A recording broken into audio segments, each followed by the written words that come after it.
اور کسی کا ساتھ، اس دوستی اور اس صحبت کی تعریف اگر کسی نے سب سے پہلے کی ہے تو وہ اللہ تبارک و تعالیٰ ہے۔ اور وہ صحبت، وہ دوستی، وہ حمیت، وہ معزت اور وہ رفاقت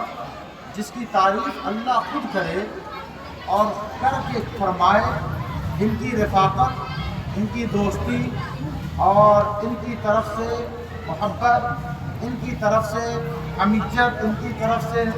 نصرت، ان کی طرف سے معزت جو ہے وہ حسن اولئک رفیقا، یہ بڑے ہی اچھے ساتھی ہیں، یہ بڑے ہی اچھے ساتھی ہیں۔ ہمارے ساتھیوں کا حال یہ ہے، ہمارے ساتھیوں کا حال یہ ہے کہ کب وہ دغا دے دے، کب وہ دھوکہ دے دے، ذرا سی بات پر وہ کب ہم پر حملہ ہو جائے یہ ہمیں پتہ نہیں رہتا۔ لیکن اللہ فرما رہا ہے کہ تمہارے شہر میں تمہارے دوست بے وفا ہو سکتے ہیں، تمہارے گاؤں میں تمہارے دوست دغا باز ہو سکتے ہیں، تمہارے قصبوں میں تمہارے دوست بے وفا ہو سکتے ہیں، لیکن یاد رکھو کبھی بھی عبد القادر جیلانی بے وفا نہیں ہو سکتا، کبھی بھی معین الدین اجمیری دغا باز نہیں ہو سکتا، کبھی بھی خواجہ قطب الدین بے وفا نہیں ہو سکتا، کبھی بھی بابا فرید دغا باز نہیں ہو سکتے، کبھی بھی نظام الدین اولیاء بے وفائی نہیں کر سکتے، کبھی بھی سراج الدین اولیاء دھوکہ نہیں دے سکتے، کبھی بھی علاء الحق بنڈوی کسی کو بے وفائی کے ساتھ پیش نہیں آ سکتے۔ مخدوم سمرا سید ابو الغوث گرم دیوان اور حضرت شجاع الدین شجاون شہید یہ لوگ کبھی بے وفائی نہیں کرتے، نہ مصیبت میں کرتے ہیں، نہ خوشی میں کرتے ہیں، نہ زندگی میں کرتے ہیں، نہ بعد وصال کرتے ہیں، نہ زمین پر کرتے ہیں، نہ زمین میں کرتے ہیں، نہ دنیا میں کریں گے اور نہ آخرت میں کریں گے۔ ان کی رفاقت، ان کی دوستی قابل تعریف ہے، سینے سے لگانے والی۔ ان سے قریب ہونے کے لیے ہمارے پاس وقت نہیں ہے، ان کے بارگاہ میں آنے کے لیے ہمارے پاس وقت نہیں ہے۔ اللہ فرما رہا ہے لَهُمُ الْبُشْرَى فِي الْحَيَاةِ الدُّنْيَا وَفِي الْآخِرَةِ لَا تَبْدِيلَ لِكَلِمَاتِ اللَّهِ ذَلِكَ هُوَ الْفَوْزُ الْعَظِيمُ۔ ان کے لیے ان اولیاءہ الا المتقون، جو اللہ کے دوست ہیں، ان کے لیے، کن کے لیے؟ الا ان اولیاء اللہ لا خوف علیہم ولا هم یحزنون، جو اللہ کے دوست ہیں ان کے لیے۔ واللہ یتولی الصالحین، جن کے لیے اللہ بھی ہمیشہ ان کی دوستی کو قبول فرماتا ہے، ان کے لیے اللہ دنیا اور آخرت میں خوشخبریاں دے رہا ہے اور فرما رہا ہے یہ وہ لوگ ہیں، نہ شہید نہ شہداء میں ان کا شمار ہے، نہ انبیاء میں ان کا شمار ہے۔ یہ انبیاء اور شہداء سے الگ ہیں جو اونچے اونچے منبروں پہ، اونچے اونچے ٹیلوں پر بروز قیامت بیٹھے ہوں گے۔ لوگ پوچھیں گے وہ چمکدار آفتاب کی طرح، وہ روشن سورج کی طرح چہرے والا ہے کون جس کے چہرے سے سورج جیسی روشنی پھوٹ رہی ہے؟ سارے لوگ تو پریشان ہیں، یہ لوگ ہیں کون؟ تو ملائکہ کہیں گے یہ وہی لوگ ہیں جو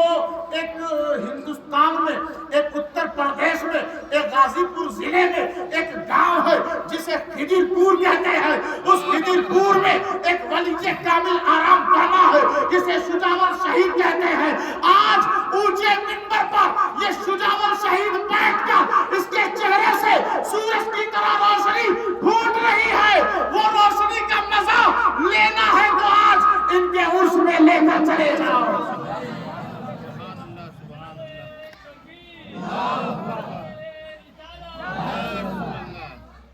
پہلی بار عرس میں نعرہ لگا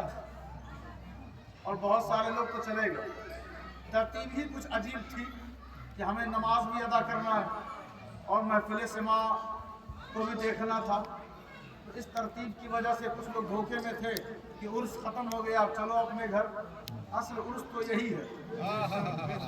اصل عرس یہی ہے۔ قرآن مجید نے کہا اِلَّا مَن تَابَ وَآمَنَ وَعَمِلَ عَمَلًا صَالِحًا فَأُولَٰئِكَ يُبَدِّلُ اللَّهُ سَيِّئَاتِهِمْ حَسَنَاتٍ وَكَانَ اللَّهُ غَفُورًا رَحِيمًا۔ اللہ فرما رہا ہے جب تم توبہ کر کے ادھر آ جاؤ،